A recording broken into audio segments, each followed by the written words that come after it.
Belarus has long targeted political opponents, journalists, and activists. Now it's going after a university. The regime of Alexander Lukashenko has designated the European Humanities University in neighboring Lithuania as an extremist organization, putting students, alumni, and their families under growing pressure. Some have seen their homes searched. Others say they're afraid to contact their parents. DW's Lisa Louis reports. Here in Vilnius, the Lithuanian capital, the European Humanities University had so far been a safe haven from political pressure by Minsk. At least for those who are studying here. Some of EHU students take online classes from Belarus. But since the university was declared an extremist organization, even the Belarusian students who study here now live in fear. 2 of them agreed to talk to us, but only if we disguised their voices and did not show their faces. In early June, the authorities came to my family home back in Belarus. They asked threatening questions and were looking for documents linking me to this university. Luckily, I asked my family to destroy such documents. But when I heard about the search, I was panicking. I was crying and shaking. According to human rights group Viasna, dozens of current and former students have had their family homes searched. That's instilled a climate of fear, even amongst those not yet hit by the searches. It was scary when they were doing the searches. Every morning, I turned on my phone hoping my family was still all right. We all told our parents to wipe our chats from their phones. And we have created these fake stories that we are badly behaved children who don't talk to our parents. And that's why they don't know anything about us. 150 Belarusian students have dropped out of the university since the 14th of April. That's when Belarus labelled the university as extremist, accusing it of attempting to undermine the country's constitutional order. Белорусский вуз в изгнании, так они себя позиционируют. Оказывает методическую, финансовую и иную помощь представителям радикально политизированных группировок, а также деструктивных иностранных неправительственных организаций. The university's rector denies these allegations. Well, the university task is the higher education. If we are teaching young people to critically evaluate different sources of the information, we as any other university where or the faculty, we're having the dialogue with different people. So this is again, not with some kind of intention, but it's a natural life of the university. Activists say President Lukashenko, a close ally of Russia's Vladimir Putin's, is trying to further consolidate his grip on power.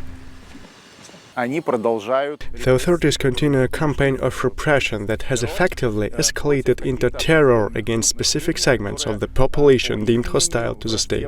More and more groups are being targeted. Every day we see new practices emerging beyond just the persecution of universities as part of the academic community. These actions fall under the category of so-called transnational repression. That repression has been sharpened considerably after Belarus broadened its definition of what constitutes an extremist organization.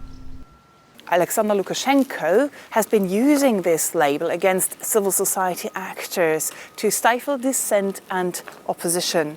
And so what he calls extremist groups include musicians, theatre groups, this university, and media organizations such as Deutsche Welle. In the meantime, the Belarusian authorities' move to outlaw the university has fundamentally changed these youngsters' vision of the future. I cannot allow myself to be a carefree young person. We have to be strong. But I cannot deny that I regularly have mental breakdowns. Events like this just ruin your life. My big dream was to study in Europe and travel to other countries. Now it's only about being in a safe place and running as fast as possible to save my mental health and my parents' safety. They say that going back to their country is no longer an option, while the current regime is still in place. Well, joining me now is Shelby Magid. She's Deputy Director of the Atlantic Council's Eurasia Center. Shelby, it's good to have you with us. You know, when most people hear the term extremist organization, they usually think of violent groups, not a university. What does this designation say about the state of the regime in Belarus, the regime led by Alexander Lukashenko? Thanks for having me, and it's a great question. There's an absurdity to it to a certain extent. You have one of the most repressive regimes, a dictator, yet he continues lashing out at musicians, as is noted, at students, at civil society organizations. I've even heard of bird watching clubs being labeled as extremist. The regime is trying to crush any civic space, any room for community, for independent thought, and that's both in the country and outside the country.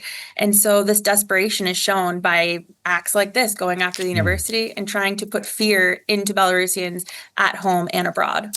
You know, the students in our report describe police searches, intimidation of family members, and fears of simply staying in touch with loved ones back home. Is this now the defining feature of repression in Belarus, targeting not just dissidents, but anyone connected with them? Yes, and unfortunately, this is not new. It's, of course, as I said, absurd to go after students and their family. This has been happening for a range of people, for journalists, for anyone connected to the political opposition, those people that spoke out against the fraudulent elections. Their homes are raided, their families questioned, their property seized. They're trying to put fear into those people to stop their activities, to silence them. So we see this as a major part of the repression at home. Of course, political prisoners are still a major issue as well, but this is also part of the transnational repression that we're seeing outside of Belarus and inside the EU. Yeah, I want to talk about that in just a moment. I want to ask you, what's the message that Lukashenko is sending to young Belarusians who want a different future for their country? I think Lukashenko has always feared the West and Western thought. So he's trying to send the message that there is not a future with the West. There's not room for critical thinking, and you're not welcome at home if that's what you're going to be viewing. And the European Humanities University, I mean, it was driven out of Belarus more than 2 decades ago, and it rebuilt itself in Lithuania. Why does the regime in Belarus still see this institution as such a threat? They see it as a threat because it's about more than a university. It's about a place for students and young people to see a future, to look to the West, to learn independent thought, academic freedom, freedom of expression. These are all things that Lukashenko is trying to crush at home. And so there being an institution that is still seen as Belarusian but abroad is a threat to him, but also he's worked his way down a long list of other institutions and individuals that have already been labeled as extremists. I mean, to an outsider looking at this story, I mean, you would think that the regime must have a high level of paranoia. Yes, absolutely. I think that's true. I also think that this is part of a whole strategy of trying to put fear not only into Belarusians, but also into their host communities. And so Lukashenko and his regime might be trying to sow distrust. You know, you hear that extremist label. It is a scary label if you don't know what's going on. You think students, are they terrorists? No, they're students that are just trying to learn. But so he can be trying to drive a wedge between Belarusians and their host communities as well. So let's look beyond Belarus for a moment. Our report points to what activists call transnational repression. Explain what that means and how far beyond Belarus's borders is Lukashenko now willing and maybe able to reach? So transnational repression is trying to repress people not just within your own borders in your own country, but trying to go after them, intimidate them, curb their freedoms abroad. And so this is happening in Europe, but there's also reports of it happening in Canada, in the US. This is a tactic. It's part of hybrid attacks, I believe, that Belarus and Russia do. And so it's important that it's being discussed, see that this is a threat, but also there needs to be more work on actually addressing it and protecting these people. And isn't a result of this a brain drain? Your best students who want to be academics or who want to be professionals, they're going to have to leave Belarus, aren't they? Absolutely. It's very sad what's happening in Belarus. It's important that we're talking about what's happening to people outside of Belarus, but there are still people there that want to live their lives, fight for a free, democratic, prosperous Belarus. And Lukashenko regime is trying to crush that. The, future looks grim there. I hope that it's not. And so to go after students is just a very obvious way to try to crush that hope. Yeah, I mean, it's really sad for students and their families. What does this mean for Belarusian students living abroad? Is the message from the regime to them coming home is no longer an option? I know that Viasna, the human rights group, is warning people affiliated with the university not to go back to Belarus because they know that once they're in Belarus, they can also face arrest or other issues. That works well for the regime as they don't want these independent-minded people at home. This contributes to the brain drain. But the regime also hopes to crush any dissenting voice, any civic activity outside of the country, and to show that they have this control and strong regime, that can reach you wherever you are. I don't think Lukashenko is as strong as he would like to portray, which is why the paranoia of going after students really points to that. And what about the political opposition that is in exile that would like to see a change in Belarus? Do they have any influence at all on what happens to these students, or do they just have to stand by and watch? So they've been organized for years, and they, of course, have faced this repression as well. And so they have some resources, they have a community, and they're also a great example of the regime can do transnational repression, harass their families, harass them, surveil them.